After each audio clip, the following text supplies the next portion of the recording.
Une bonne rentrée scolaire suppose une préparation en amont, à savoir que tout le monde s'accorde pour dire qu'une bonne organisation va de pair avec une rentrée scolaire zen. Donc quelques solutions, par exemple, faire le gros des achats en termes de fournitures scolaires. Les fournitures, très souvent, suscitent une certaine anxiété chez les parents. Donc n'hésitez pas à déposer la liste chez le libraire ou faire le gros des achats quelques jours avant la rentrée et pas laisser les achats la veille. Autre chose, essayez avec votre enfant, encore une fois, quelques jours avant la rentrée scolaire, de régler ou de réguler son rythme de sommeil, à savoir qu'il puisse dormir, se réveiller et aussi manger à des heures bien précises. Ça vous évitera certains désagréments, à savoir des pannes d'oreiller le jour J, les pleurs, les cris ou les enfants qui vous disent « Non maman, je veux rester au lit, je n'ai pas assez dormi ». Donc essayez de réguler surtout le rythme circadien de votre enfant. Ça vous évitera, encore une fois, certains désagréments. Ensuite, vous pouvez, vous, en tant que parent, devoir faire face à certaines questions de vos enfants liées à la rentrée scolaire, à savoir, maman, est-ce que la maîtresse va être gentille avec moi? Est-ce que je vais me retrouver en classe avec ma meilleure amie? Est-ce que dans cette nouvelle école, je vais me faire des amis? Encore une fois, n'oubliez pas que vos enfants sont des éponges émotionnelles. Si vous montrez votre stress, eux aussi vont se mettre à stresser.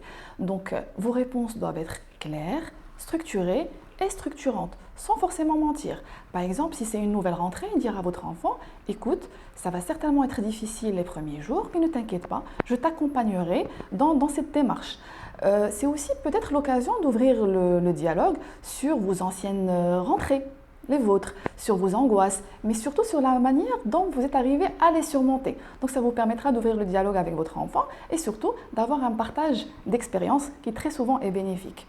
Autre chose, avant la rentrée, évitez d'avoir un discours assez désavantageux par rapport à l'école, dans le sens où cette année, c'est ta dernière chance. Attention, s'il y a le moindre écart, tu risques d'être viré. C'est une école qui ne rigole pas avec la discipline. C'est autant de choses, autant de tensions que l'enfant n'est pas forcément en mesure de porter, d'autant plus qu'il se prépare pour une nouvelle rentrée scolaire. Donc, essayez encore une fois d'énoncer des propos du genre « Je suis fière de toi, ne t'inquiète pas, tout va bien se passer. Si jamais il y a quelques difficultés, je serai là pour t'accompagner. » Le jour J de la rentrée, certains mots peuvent apparaître, à savoir des maux de ventre, des maux de tête chez votre enfant, une sensation de vomissement.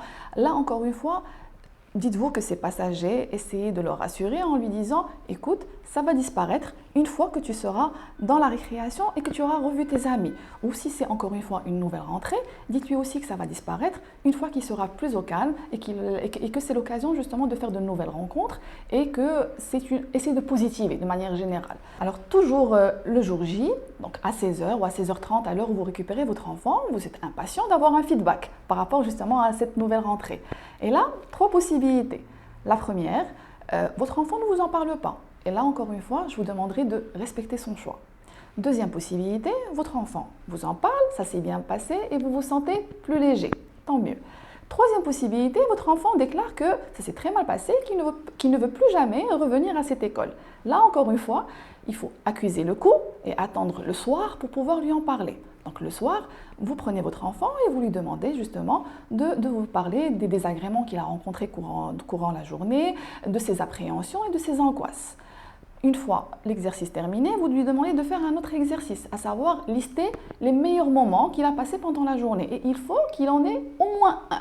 Vous vous raccrochez à cet élément-là et vous lui dites « Regarde, pour une première journée, tu as quand même passé une bonne journée. Je suis sûre que demain, il y en aura d'autres et après-demain aussi. Donc ne t'inquiète pas, je t'accompagnerai encore une fois dans cette démarche et tu vas voir que ça va très bien se passer et je suis fière de toi. » Donc ne pas oublier de gratifier verbalement l'enfant.